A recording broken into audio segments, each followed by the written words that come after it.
Just what did Secretary of State Anthony Blinken just accomplish on the 2-day trip he just finished to China?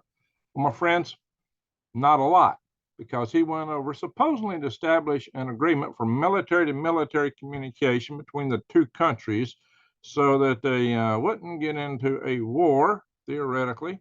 But the Chinese had nothing of that because they cited obstacles created by the sanctions that we'd put on China and various members of the CCP vis-a-vis their dealings with sending things to Russia and other such matters.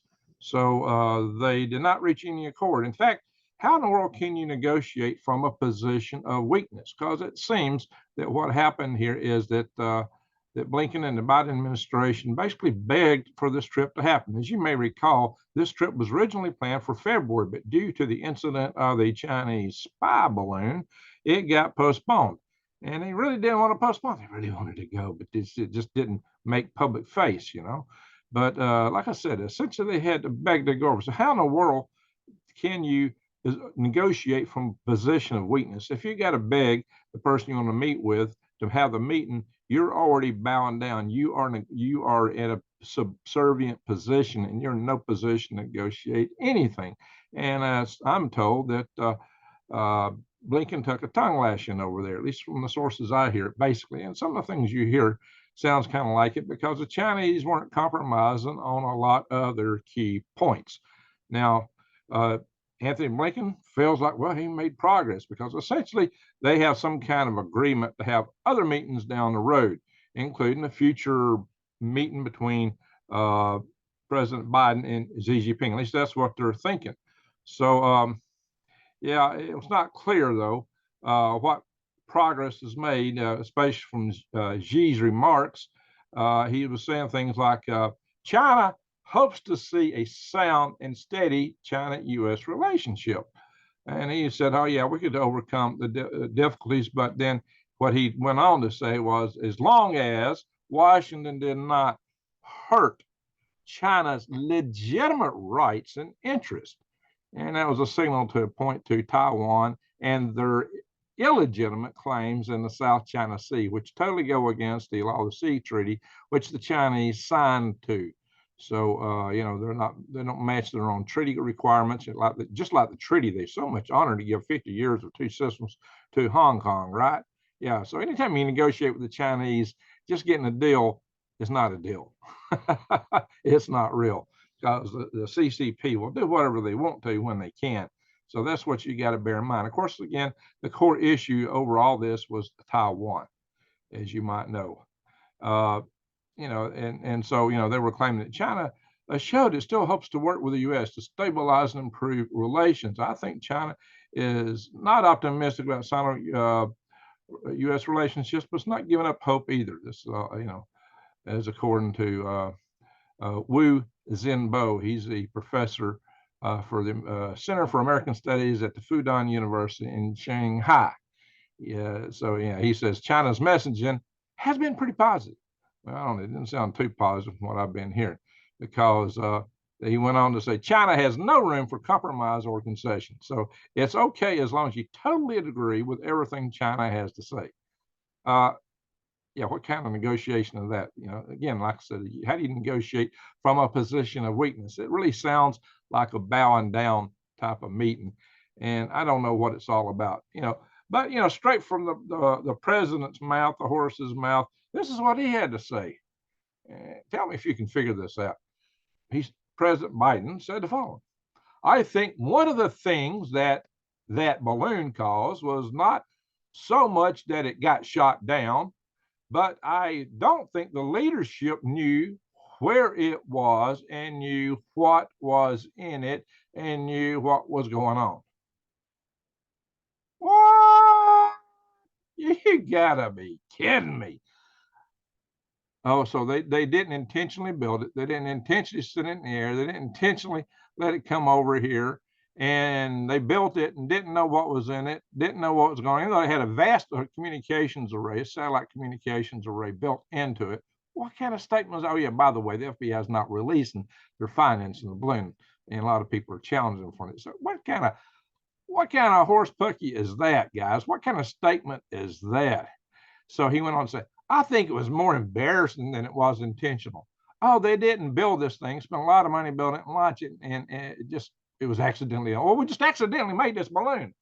Anyway, so Biden went on to say, and so I am hoping that over the next several months, I'll be meeting with Xi again and talking about legitimate differences we have, but also how there's areas that we can get along. Hey, buddy, can we just get along?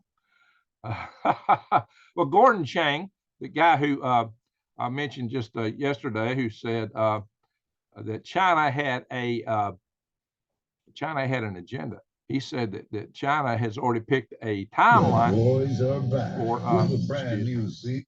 He said, "Oh, I have jumps open." He said China has already picked a timeline. Hey, when stuff on the internet pops up on me, I'm trying to read a quote. They had picked a timeline already for the invasion, and he's picking this up from the way Xi talks about things and the things he's saying. And he says he thinks it'd be as early as 2024. But what Biden said, he referred to that essentially as CCP talking points. And he said further that we didn't elect President Biden to serve the interests of China. We elected him to serve the interests of the United States of America. And he went on further to say that basically this trip has actually compromised the United States and putting us at more risk of war with China.